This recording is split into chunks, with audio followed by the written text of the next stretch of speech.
Good morning everyone. मैं सुशीला आचार्य चोरू सिंह आपके समक्ष सुबह सवेरे इस उषा काल में उपस्थित हूँ।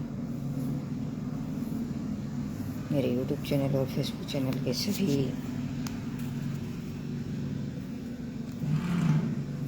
फ्रेंड सर्किल को शुभकामनाएं, स्वागत करती हूँ। तो दोस्तों, आज मैं आपके समक्ष एक ऐसी चीज़ जो हमारे शरीर की महत्वपूर्ण अंग हैं, जिनके बारे में आपको कुछ अपने विचार व्यक्त करना चाहती हूँ। सुनिएगा। वो हमारे महत्वपूर्ण अंग हैं जो वो हमारे 7 चक्र हैं।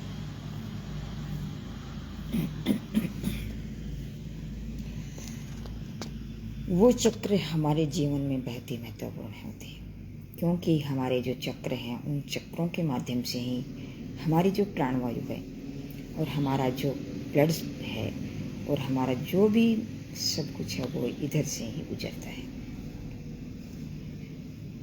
तो अगर ये चक्र न हो तो हमारा शरीर है वो, हमारी जो पूरी रीढ़ है वो नश्वर है। इस चक्रों के माध्यम से हमारे शरीर को जो ये रीढ़ ने जो शेप दी है शरीर को, और उसमें जो ये चक्र हैं उनके माध्यम से ये हमारे शरीर तक ये प्राणवायु है वो नीचे से लेकर के ऊपर तक पहुंचती है। सबसे नीचे हमारा चक्र है वो है मूलाधार चक्र, जो हमारी रीढ़ के पीछे, रीढ़ के मूल पे लास्ट जो जगह है हमारी रीढ़ की, जहाँ से हमारी शुरुआत होती है, जहाँ हमारा मल द्वार और हमारी जननेंद्रियाँ होती है, वहाँ स्थित होता है। जहाँ हमारे जो रीढ़ पूंछ, जो पहले आज जैसे बंदर है, बंदर के जो पूंछ जहाँ होती है, और हमारे जो एक मानव शरीर है इसके वो जो पूंछ जहाँ होती है, वहाँ ये चक्र विराजमान है। ये चक्र जब हमारे शरीर में अपना काम करता है तो हमारी निष्कासन क्रिया, जैसे मल की और मूत्र की जो निष्कासन क्रिया है वो सहज रहती है, और इसके निष्कासन की जो क्रिया है वो इसमें वो सहायक होता है, और इसे हम पृथ्वी तत्व के रूप में इसे नाम देते हैं। और यहाँ से ही हमारे शरीर का जो प्राण है वो शुरू होता है। तो प्राण शक्ति जो हमारी है, यहाँ से इसका उद्गम स्थल है। इससे ये हमारे प्राण की शुरुआत होती है। फिर दूसरा आता है स्वाधिष्ठान चक्र। इस चक्र में ये चक्र है, ये हमारे जो जनेंद्रियां हैं, जनेंद्रियां आप समझते होंगे, जनेंद्रियां हमारे जो जनन अंग होते हैं उसके पीछे रीढ़ पर स्थित होता है। इसका काम है नाड़ियों को सुचारू रूप से संचालन करना। नाड़ियों को क्या करता है? सुचारू रूप से संचालित करने का काम इस स्वाधिष्ठान चक्र का होता है। ये जल तत्व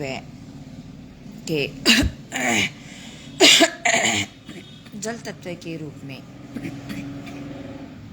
इसका प्रतीक है। तो मणिपुर चक्र क्या है? तीसरा चक्र है हमारा मणिपुर चक्र, जो हमारी नाभि पे स्थित होता है। जो हमारी नाभि है, जस्ट नाभि के पीछे रीढ़ पे स्थित होता है, ये एक महत्वपूर्ण चक्र होता है। जो हम जब कपालभाति करते हैं तो ये चक्र है वो प्रभाव में आता है। सूर्य उदय हो रहा है और सूर्य की किरणें हमारे मस्तिष्क, हमारे कोमल चेहरे पे पड़ रही हैं। मंद मंद किरणें विटामिन डी दे रही है हमें। अति सुंदर दृश्य उषा का। तो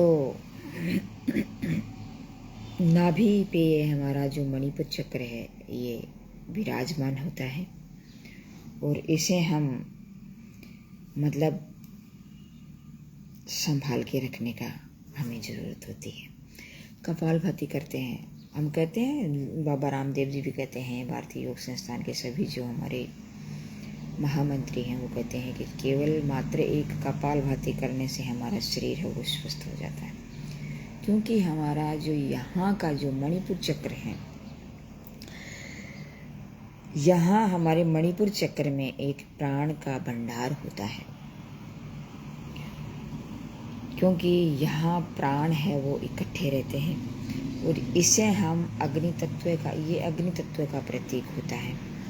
इसमें प्राण है वो इकट्ठे रहते हैं। तो ये प्राण जब हम कपालभाति करते हैं तो ये जो हमारा जो अग्नि तत्व है ये आगे पीछे जो होता है, जैसे आप कपालभाति करते हैं, जैसे मैं थोड़ा सा आपको ये बताऊं, ऐसे करके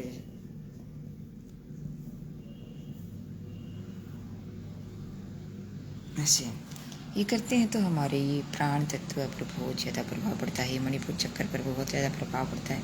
क्योंकि यहाँ हमारे बहुत ज़्यादा प्राण है वो इकट्ठे होते हैं, ये भंडार इसमें उपस्थित है, ये पूरा भंडार यहाँ ही उपस्थित है। फिर आता है हमारा अनाहत चक्र, जो हमारे यहाँ वक्ष स्थल पे हमारी जो ये हृदय है यहाँ विराजमान होता है। इस हृदय के जस्ट पीछे ये रीढ़ पे होता है। ये सारी चक्र हैं वो रीढ़ पे होते हैं, लेकिन हम बताते हैं यहाँ से, जैसे मणिपुर चक्र हमारे नाभि पे और जनेंद्रियों पे हमारा स्वादिष्टान चक्र और पीछे हमारे गुदा, ये जनेंद्रियों के जो पीछे भाग जो गुदा है, मेन जो रीढ़ का जो भाग है पीछे जहाँ हमारी पूंछ होती है वहाँ हमारा है वो मूलाधार चक्र है। और यहाँ हमारा जो अनाहत चक्र है जो हमारे पीछे रीढ़ पे स्थित है, यहाँ से जस्ट पीछे जो हमारा अनाहत चक्र है जो पूर्णतया क्या है कि शुद्धि और हमारे शुद्ध भाव और हमारे जो विश्व बंधुत्व की पात्रता है वो यहाँ मौजूद होती है। और आज हमें ये देखने को मिल रहा है कि हमारा हार्ट है सभी का डैमेज होता जा रहा है, हमारा हार्ट पे अटैक आता जा रहा है। क्यों? क्योंकि हमारा हार्ट है वो सबसे ज़्यादा दुखी होता है, क्योंकि भावनाएं कहीं रही भी नहीं है और भावनाएं हमारे अंदर नहीं होंगी और भाव हम अंदर नहीं रखेंगे तो दोस्तों श्योर है कि हमारे हार्ट पर अटैक आएगा।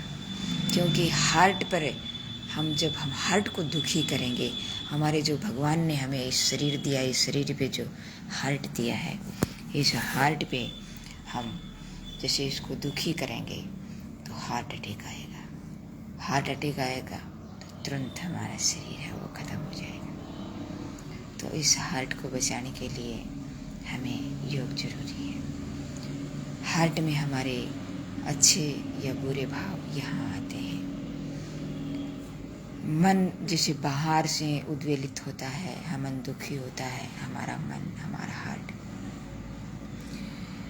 विचलित हो जाता है, दुखी हो जाता है और परेशान हो जाता है।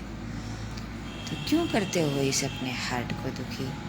अगर इस हार्ट को दुखी करोगे हार्ट अटैक आएगा, दुखी होंगे। ऐसा काम क्यों करते हो? हमें ऐसा काम नहीं करना चाहिए जो हमारे शरीर को तकलीफ दे। ये है वायु तत्व का प्रतीक है,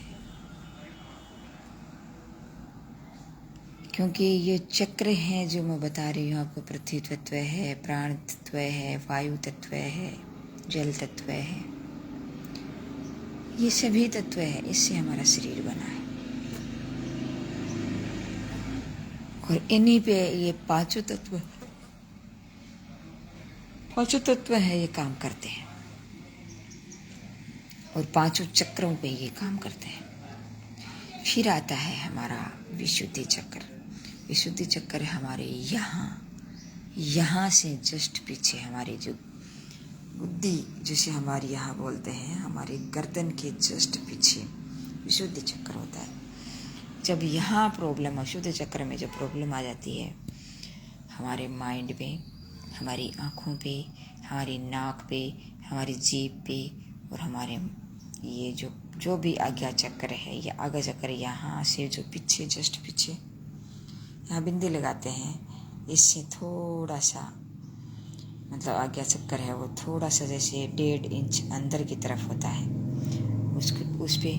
और सहस्रार यहाँ जो हमारे कपाल के पास जस्ट पास में यहाँ हमारा सहस्त्र चक्र होता है।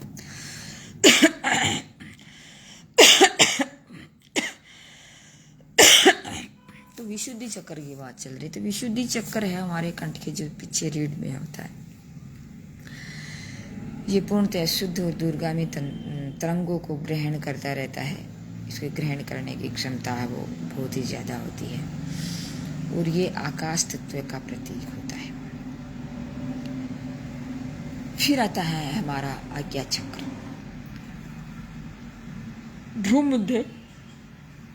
भ्रूमध्य जहाँ तिलक हम लगाते हैं उसके जो स्थान है वहाँ से 1.5 इंच अंदर की तरफ ये होता है आज्ञा चक्र।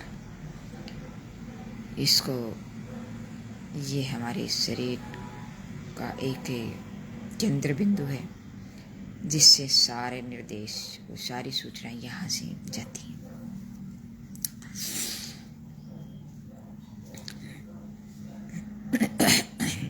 मस्तिष्क और ग्रंथियाँ जो हमारे शरीर की जो है सुचारू रूप से संचालन करता है, यही होता है। सभी चक्रों का नियंत्रक होता है। नियंत्रण यहाँ से होता है। यहाँ इन्होंने जो संदेश दिया वो सारा मतलब मूलाधार से चक्र को संदेश दिया तो उसने अपना काम शुरू कर दिया। फिर मूलाधार से स्वाधिष्ठान चक्र को उसके तक संदेश गया, उसने अपना काम शुरू कर दिया। वहाँ से फिर मणिपुर चक्र को संदेश दिया तो उस जहाँ प्राण इकट्ठी है उस प्राण वो अपने प्राण को जो भंडार है वो ऊपर तक संदेश उन्होंने संदेश दिया और वो ऊपर तक पहुँचाने का काम करता है। तो ये हमारा जो ये आज्ञा चक्र है ये संदेश देता है। फिर सहस्रार चक्र जो हमारे मस्त ऊपर कपाल पर स्थित होता है। ये कपाल आपने सुना होगा, जैसे जब बच्चा जन्मता है तो जन्म के साथ यहाँ जो बच्चे का जो कपाल है बहुत ही कोमल होता है। ऐसे ऐसे ऐसे ऐसे मतलब ये करता रहता है, थोड़ा ऊपर नीचे होता रहता है। और यहाँ अगर लग भी जाए तो वहाँ बहुत ज़्यादा नुकसान होता है। धीरे धीरे वो क्या है कि मजबूत होता है। अपने जब बड़े हो गए उसमें नहीं होता है ये ऐसा। तो जो जन्मता है बच्चा उस कपाल पे बहुत ध्यान रखने की आवश्यकता है। जब वो मजबूत हो जाता है तो कोई दिक्कत नहीं होती, लेकिन पहले इस पर बहुत ध्यान रखना होता है। ये एक माँ जानती है और एक माँ है वो इस चीज़ को संभाल के रखती है।